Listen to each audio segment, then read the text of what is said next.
Assalamualaikum warahmatullahi wabarakatuh. Kembali lagi ke channel Cinggu Kelas. Kali ini kita akan mempelajari partikel get. Nah, untuk partikel get itu nanti dibagi dua. Kenapa? Karena nanti ada perbedaan arti. Yang pertama kita mulai ke yang di sini, yaitu kata kerja ditambah get. Maka get tersebut diartikan akan, kayak gitu. Contohnya kayak mokta. Dannya kita hilangkan, ditambahkan get, moket, jadinya akan makan. Mokis soyo, itu bentuk informalnya, mokis soyo atau mokis semnida, saya akan makan, kayak gitu. Terus contohnya kayak di sini lagi, gada, dannya kita hilangkan, ditambahkan gesoyo atau get, nanti ditambah oyo aja biar informal. Kages saya akan pergi, kayak gitu. Itu get. Nah, kita mulai di sini. Jadi untuk get tersebut yang memiliki arti akan memiliki dua fungsi. Yang pertama itu menunjukkan tekad kuat terhadap rencana masa depan si pembicara. Jadi kayak gitu. Menunjukkan tekad kuat terhadap rencana masa depan si pembicara. Nah, get tersebut subjeknya apa? Subjeknya itu harus na, jo, dan uri. Nah, itu memiliki arti apa? Nah, itu aku, jo itu bentuk sopannya yaitu saya. Jadi aku dan saya gitu. Nanya aku, jo-nya saya, uri itu bisa diartikan kita atau kami. Itu uri. Nah, atau bisa juga dibilang ini untuk get yang ini, yang pertama itu diartikan akan ketika subjeknya adalah kata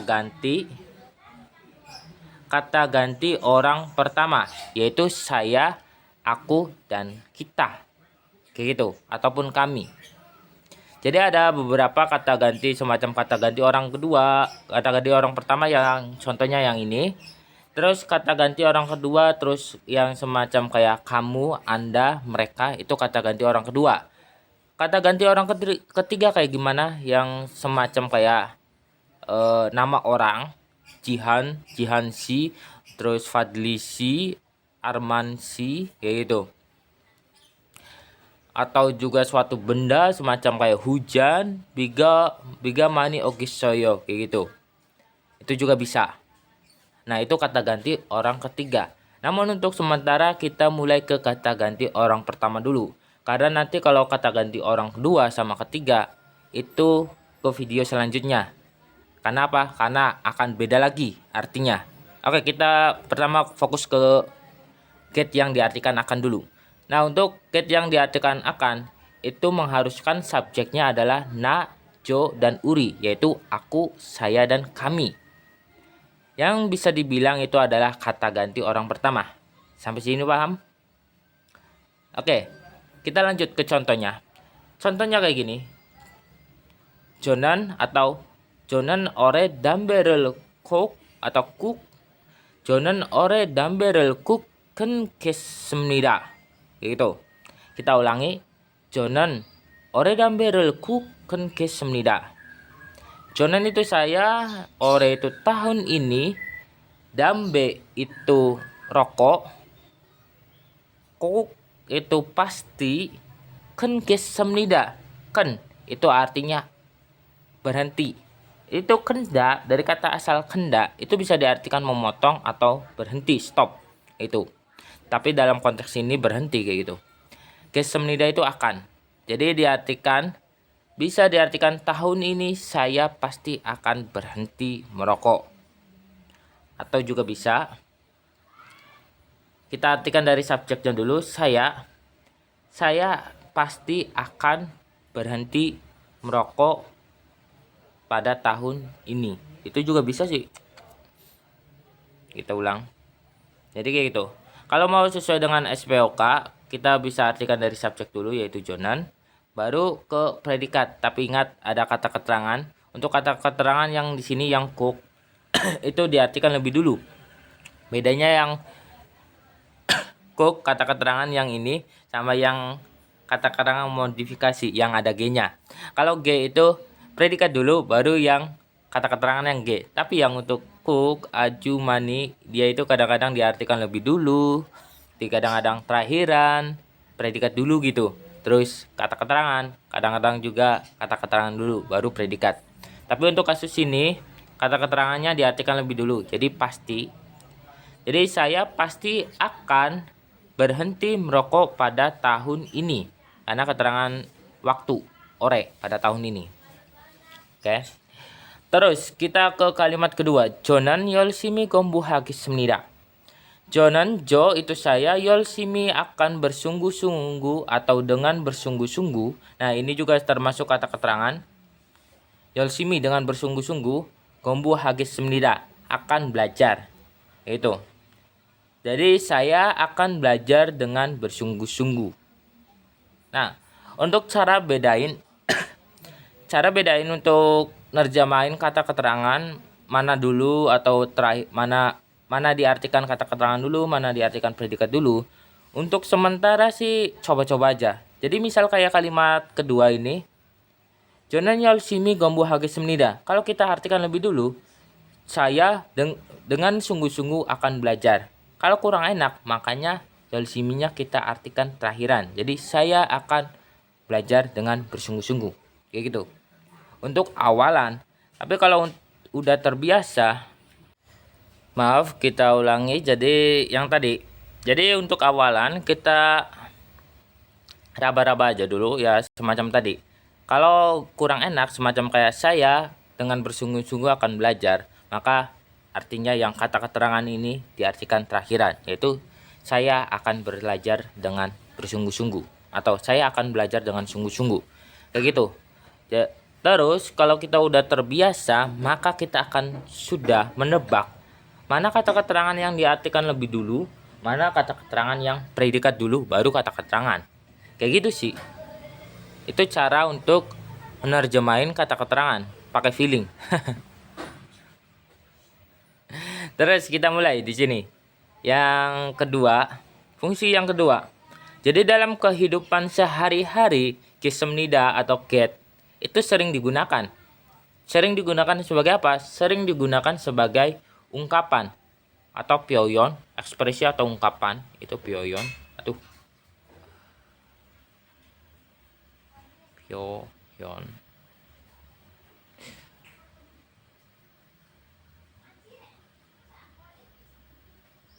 Nah, itu salah pula.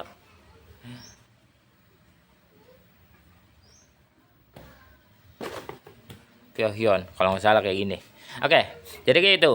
Jadi dalam get itu bisa digunakan dalam kehidupan sehari-hari dan sering digunakan sebagai ungkapan. Oke. Apa itu ungkapan? Ungkapan suatu kalimat yang kalau kita terjemahin per kata sama kalimat utuhnya itu 80% atau 90% akan berbeda maknanya. Contohnya kayak di sini, ungkapan yang pertama yang 알겠습니다. Al itu dari kata alda yang artinya tahu ditambah 겠습니다 yang tadi kita artikan akan. Jadi kan akan tahu. Ya kan? Tapi dalam makna di sini atau ungkapan ini bukan diartikan akan tahu, bisa diartikan saya paham. Saya paham. Nah. Dan di sini diekspresikan ketika diungkapin ya kalimat ungkapan ini dipakai ketika kita mendengar omongan orang lain terus ditanyain gitu, Anda paham? Ya saya paham. Itu pakainya 알겠습니다. Meskipun 겠습니다 kan bentuk masa depan. Tapi sering banget buat ungkapan kayak gini, bentuk sekarang kayak gitu. Jadi kayak gitu. Jadi 알겠습니다 itu bukan diartikan akan tahu, tapi saya paham. Atau bisa juga baiklah, kayak gitu. Baiklah. Baiklah, 알겠습니다, 알겠어요, kayak gitu. Terus yang kedua itu juga sama. 모르겠습니다. Saya tidak paham atau saya tidak mengerti. Oke. Saya tidak paham atau saya tidak mengerti. Bukan saya akan tidak tahu, tapi saya tidak paham atau saya tidak mengerti. Gitu.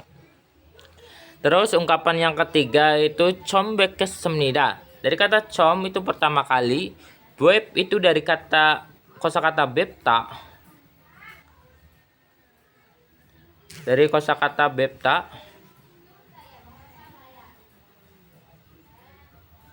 Nah, dari kosakata 뵙다 itu artinya bertemu. Itu bentuk halus dari kata manada. Nah, manada. Com pertama kali 뵙nya bertemu atau menemui, gessemnidanya akan. Jadi akan menemui pertama kali. Tapi dalam konteks atau ungkapan ini itu bukan diartikan kayak gitu, tapi diartikan senang bertemu denganmu atau senang bertemu dengan Anda. Com 뵙겠습니다. Kayak gitu. Senang bertemu dengan Anda. Nah, itu.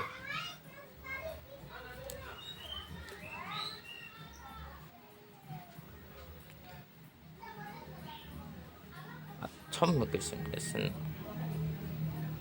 Terus kita mulai di ungkapan keempat, 실례지만, permisi. 실례지만 dari kata 실례지만 ya maaf atau permisi, maaf. 실례지만 permisi. 말씀 좀 묻겠습니다. 말씀 itu 말씀하다. 말씀하다 itu bentuk halus dari marada, berbicara. Terus mal itu bentuk halusnya dari malsem itu bentuk halusnya dari mal. Mal itu apa? Mal itu diartikan perkataan. Oke. Marada itu berkata, kalau hadanya kita hilangkan menjadi mal, artinya perkataan. Dan bentuk halusnya itu malsem. Itu sama juga, yaitu perkataan. Jom itu sedikit, mut itu pertanyaan, mutta pertanyaan, gessemnida akan. Oke, jadi bisa diartikan saya akan pertanyaan perkataan sedikit. Jomnya itu sedikit. Jadi saya akan pertanyaan sedikit perkataan. Itu. Atau juga bisa dibilang ungkapan ini diartikan saya ada sedikit pertanyaan. Kayak gitu. 말씀 좀 묻겠습니다. Saya ada sedikit pertanyaan. 실례지만 permisi, 말씀 좀 묻겠습니다. Saya ada sedikit pertanyaan. Kayak gitu. Terus yang kalimat terakhir, 잘 먹겠습니다. Itu sering banget dipakai. Yaitu 잘 itu dengan baik, 먹겠습니다 itu 먹다 artinya makan, 겠습니다 itu akan. Jadi saya akan makan dengan baik. Atau bisa dibilang ungkapan ini lebih sering diartikan atau dimaknai sebagai selamat makan. Itu 잘 먹겠습니다. 잘 먹겠습니다, selamat makan, gitu. Terus kita mulai ke perbedaan antara get dan real koyeyo yang diartikan akan. Karena ada beda lagi nantinya. Yang perbedaan antara get dan real koyeyo yang diartikan akan. Yaitu yang pertama, get menunjukkan tekad atau niat yang lebih kuat dibandingkan dengan real koyeyo. Itu. Kita ulang, get menunjukkan tekad atau niat yang lebih kuat dibandingkan real koyeyo. Contohnya yang kalimat pertama, 저는 이번 방학에 여행을 하겠어요. Kita ulang, 저는 이번 방학에 여행을 하겠어요. Jo itu saya, ibon kali ini, banghak atau bangak itu artinya liburan sekolah atau liburan juga nggak apa-apa. Bangak itu artinya liburan sekolah sebenarnya, tapi nggak apa-apa sih. Ibon bangak, liburan kali ini. Yohengel hagessemnida, yoheng hada itu artinya berwisata, gessemnida itu akan. Jadi jonan ibon bangake yohengel hagessayo. Saya akan berwisata pada liburan kali ini. Jadi terobos saja, saya akan berwisata pada liburan kali ini. Terus kita mulai ke kalimat kedua. 저는 이번 방학에 여행을 할 거예요. Sama artinya, saya akan berwisata pada liburan kali ini. Nah, terus bedanya apa? Bedanya tadi yang di sini.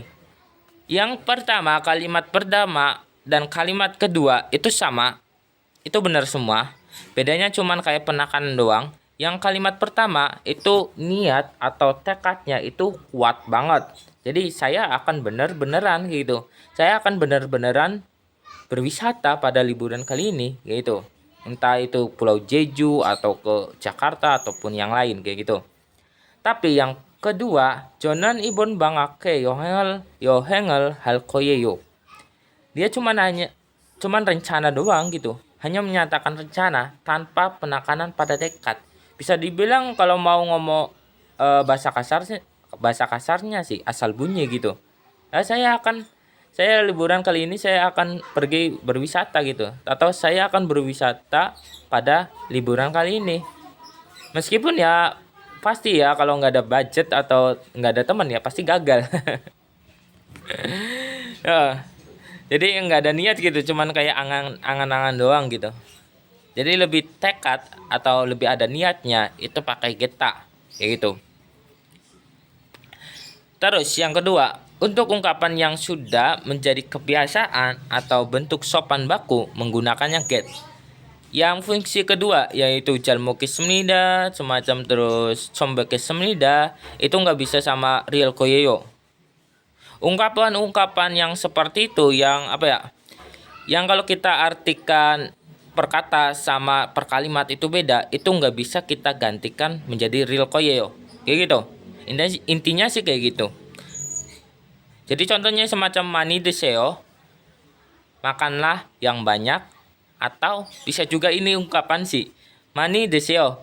Mani itu banyak, deseonya makanlah. Makanlah dengan banyak. Atau bisa juga diartikan silakan makan. Itu mani deseo. Mani deseo silakan makan. Terus saya bilang jalmokes semnida, selamat makan. Itu nggak bisa kita pakai jal mogel koyeyo. Kayak gitu. Jadi apa ya? Kita bisa simpulkan untuk materi kali ini untuk geta itu bisa diartikan akan dan itu mengharuskan subjeknya itu subjek kata ganti orang pertama. Itu get. Terus yang kedua, kita juga bisa dipakai untuk suatu ungkapan, suatu kalimat kayak gitu.